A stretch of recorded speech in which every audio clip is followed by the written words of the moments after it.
তো বন্ধুরা, আজকে আমার ভিডিওতে অনেক কিছু দেখার আছে। তো দেখতে থাকুন পুরো ভিডিওটি প্রথম থেকে শেষ পর্যন্ত। আসসালামু আলাইকুম, আরএস ব্লগ চ্যানেলের একটা নতুন ব্লগে আপনাদের সকলকে জানাই স্বাগত। তো গিয়েছি মোড়ে কিছু জিনিসপত্র কিনতে।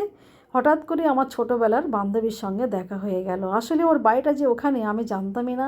সেই কোন ছোটোবেলায় একসঙ্গে স্কুলে পড়েছি, স্কুল লাইফের পর থেকে আর তেমন দেখাশোনা নেই কারোর সঙ্গে। তো যাই হোক, মানে আমিও শপিং করছি, ও করছে, দুজন দুজনের মুখের দিকে তাকিয়েছিলাম। হঠাৎ করে দুজন দুজনাকে চিনতে পারলাম। ও আমার নাম ধরে ডাকলো, আমি ওর নাম ধরে ডাকলাম। তারপরে দুজনা কেনাকাটা কমপ্লিট করে মানে যাব ওর বাড়িতে। আমার যাবার তেমন ইচ্ছে ছিল না, কিন্তু ও শুনলো না, জোর করে ওদের বাড়িতে নিয়ে গেল। আর দুপুরবেলা কারোর বাড়িতে যাওয়া কীরকম একটা অস্বস্তিকর লাগে না, কিন্তু কোনো মতে শুনলো না, যেহেতু ছোটোবেলার বান্ধবী, কথাটা ফেলতেও পারছি না।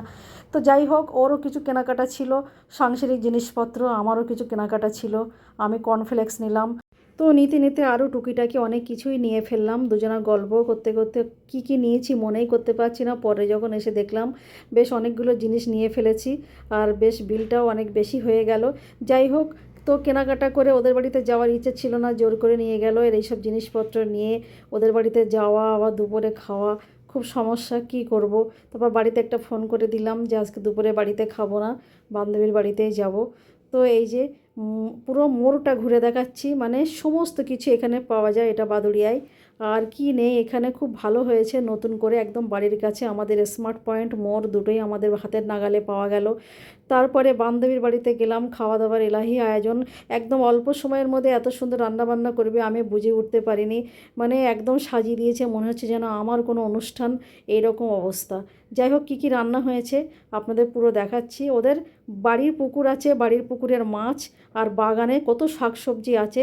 তো সেই বাগানের শাকসবজি আর বাড়ির পুকুরের মাছ দিয়ে আজকে দুপুরের ভুরিভোজ হবে। এই যে দেখুন, তেলাপিয়া মাছ, সিলভার কাপ, তারপর একটা জাপানি পুঁটি ছিল, সেটাও নিয়ে এসেছে। কত বড় সাইজের জাপানি পুঁটি দেখুন, দুটো হয়েছে জাপানি পুঁটি, আমি ভাবছিলাম একটা হয়েছে। যাই হোক, আর ছোটো বড় কত রকমের মাছ নিয়ে এসছে। তারপর গাছের থেকে মোচা কেটে আনলো। ও আমার কী কী পছন্দ সেটা সবই জানে। আসলে ওদের বাড়িতে আমি বেশি যেতাম, কারণ ওদের বাড়িতে আমি টিউশন পড়তে যেতাম। আর যেহেতু স্কুলটা যাওয়ার পথে ওদের বাড়িটাই পড়তো, সেই জন্য ওকে ডেকে নিয়ে যেতাম। তো ওদের বাড়িতে প্রায় আমার খাওয়া পড়তো, আর ও আমাদের বাড়িতে এসে প্রায় খেয়ে যেত। তবে সবচেয়ে একটা বড় কথা বলে রেখে, আমরা কিন্তু একই কাস্টের না। ও হিন্দু, আমি মুসলিম, কিন্তু আমাদের মধ্যে এত মিল, মনে হতো যেন একই মায়ের পেটের দুই বোন। মানে কি বলবো। যাই হোক, এই মোচাটা কেটে এনেছে। আর এই মোচাটা দেখুন কত সুন্দর করে ছাড়িয়ে, মোচার ভিতরে এই যে ফুলের পাপড়ির যে অংশগুলো আছে এগুলো ফেলে দিতে হয়। তারপরে একটা শক্ত মতো অংশ থাকে, সেটাও ফেলে দিতে হয়। তারপরে ছোট ছোট করে কেটে জলের মধ্যে দিয়ে ভিজিয়ে মোচার যে কষটা, মানে সেটা বেরিয়ে যায়, যে একটা আয়রন টাইপের একদম কালার হয়ে যাবে। মানে মোচার যে কষা টাইপের যেটা, সেটা মানে বেরিয়ে যায়। মানে মোচাটা বেশ ভালো লাগে। এই মোচা জলে ভেজাতে হয়। আমি জানি না আপনারা কেমন করে করেন, কিন্তু এরা একদম আমাদের মতো করেই করছে। এই যে আমার মাও কিন্তু এইভাবে বেঁচে কুটে দেয়। যাই হোক, এই যে মোচাটা পুরো ছোট ছোট করে কেটে জলের মধ্যে দিচ্ছে। এই মোচা দিয়ে হবে ডাল দিয়ে ঘন্ট। মোচাটা সিদ্ধ করে নেওয়া হয়েছে, আর ছোলার ডাল দিয়ে মোচা ঘন্ট হবে। এটাও বাড়ির সবজি। আরেকটা দেখাচ্ছি বাড়ির সবজি বাগানের, সেটা হলো ডুমুর। ডুমুর চিংড়ি মাছ নারকেল দিয়ে, এটা আমার খুব পছন্দের খাবার। আর ডুমুরটা কোরানো হচ্ছে, এই ভিতরে যে বীজগুলো এইভাবে ফেলে দিতে হয় কুড়ে কুড়ে। তারপর এটাও জলে ভিজিয়ে রাখতে হয়। মানে প্রত্যেকটা জিনিস কিন্তু আয়রন। আর মানে যখন ভেজানো হয় জলের মধ্যে একটা কষা টাইপের বেরিয়ে যায়। যাই হোক, আর এটা কচু শাক। কচু শাক একদম আমার প্রিয় আর বেস্ট খাবার। কি বলবো, আমি প্রায় কচু শাক আপনাদের ভিডিওতে দেখিয়েছি। আর কচু শাক যেহেতু ওরা নিয়ে এসেছে, সেই জন্য আমাকে বলছে রান্না করতে। এই যে কচুর ডাঁটাগুলো এইভাবে ওই ওপরের ছিলকাটা ছাড়িয়ে দিচ্ছে, আর তারপরে এরকম ছোট ছোট করে কেটে এটাও সিদ্ধ করে নিতে হয়। তো সিদ্ধ করার পরে ওর সেটাও একটা কষ টাইপের আছে, সেটা বেরিয়ে যায়। মানে তিনটে সবজি একই রকম এই যে সিদ্ধ করে ফেলে দেওয়া হয়েছে। এবারে এই চিংড়ি মাছে মানে একটু হলুদ দিয়ে সিদ্ধ মতন করে নিয়ে আমি এই সিদ্ধ করা কচু শাকগুলো দিয়ে দিয়েছি। এবার নেড়ে চেড়ে এর মধ্যে দিয়ে দেবো বাদাম, ছোলা, নারকেল কোরানো সব কিছু। মানে একদম আমাদের বাড়ির মতো করেই আমি রান্না করছি। যেহেতু রান্নাটা আমরাই ভালো করি, ও জানতো, তাই আমাকে বললো কচু শাকটা রান্না করতে। সব কিছু আমার পছন্দের খাবার রান্না হচ্ছে, আর এত কম সময়ে কি বলবো। একদম বাগান থেকে টাটকা সবজি, মানে প্রত্যেকটা সবজি টাটকা, সতেজ, সুন্দর। একটু হালকা করে চিনি দিয়ে দিলাম।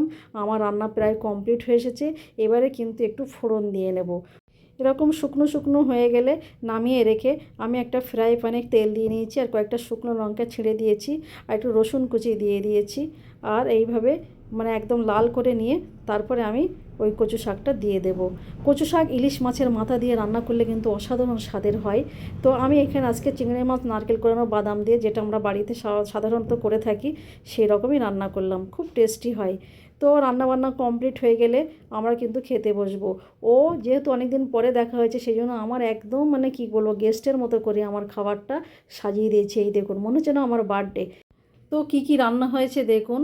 সাদা ভাত হলো, আর সে জাপানি পুরিটা আস্ত আমাকে ভেজে দিয়েছে। কচু শাক তো হয়েছে চিংড়ি মাছ নারকেল কোরানো বাদাম দিয়ে। জ্যান্ত তেলাপিয়া মাছের ঝোল হয়েছে। আর কচু রান্না হয়েছে তেলাপিয়া মাছ দিয়ে, যেটা ওই গুঁড়ি কচু বা গাঁট কচু অনেকে বলে থাকি। আর চিকেন তো হয়েছেই। আর এখানে সেই মোচা দিয়ে ছোলার ডালের ঘন্ট। দারুণ, সত্যি অসাধারণ রান্না। মানে কি বলবো, এইরকম ভুরিভোজ সাধারণত খুবই কম হয়, একদম বাঙালিয়ানা রান্না। যাই হোক বন্ধুরা, প্রথম থেকে শেষ পর্যন্ত ভিডিওটি কেমন লেগেছে, রান্নাবান্না বা কেমন হলো, আমার অতিথি আপ্যায়ন আমার বান্ধবী কেমন করেছে, অবশ্যই লাইক শেয়ার কমেন্ট করে জানাবেন। আর এতগুলো রান্নার মধ্যে কোন রান্নাটা আপনাদের সবচেয়ে বেশি ভালো লেগেছে, বেশি পছন্দ হয়েছে, অবশ্যই জানাবেন। তো যাই হোক, দারুণ জমিয়ে আজকে খেলাম। মানে অনেক দিন পরে এই রকম রান্নাবান্না এরকম সুন্দর করে সাজিয়ে গুছিয়ে কেউ আমাকে দিল, মানে খুব ভালো লাগলো, কি বলবো। তো দুপুরের ঘুম তো আজকে উড়ে গেল। মানে সারা দুপুর আড্ডা দিয়েছি, তারপর সন্ধে হয়ে গেলে এবার তো আমার বাড়ি ফেরার পালা। সন্ধেবেলা গরম গরম বেগুনি আলুর চপ নিজেই বানালো, আর সেই সঙ্গে দুধ চা। তো চা আমি সচরাচর খাই না, ও জানে সেটা, যেহেতু সামনে এনেছে তো সবাই মিলে একটু খেলাম। তো আজকের ভিডিওটি এই পর্যন্ত। ভালো থাকুন, সুস্থ থাকুন, থ্যাংক ইউ।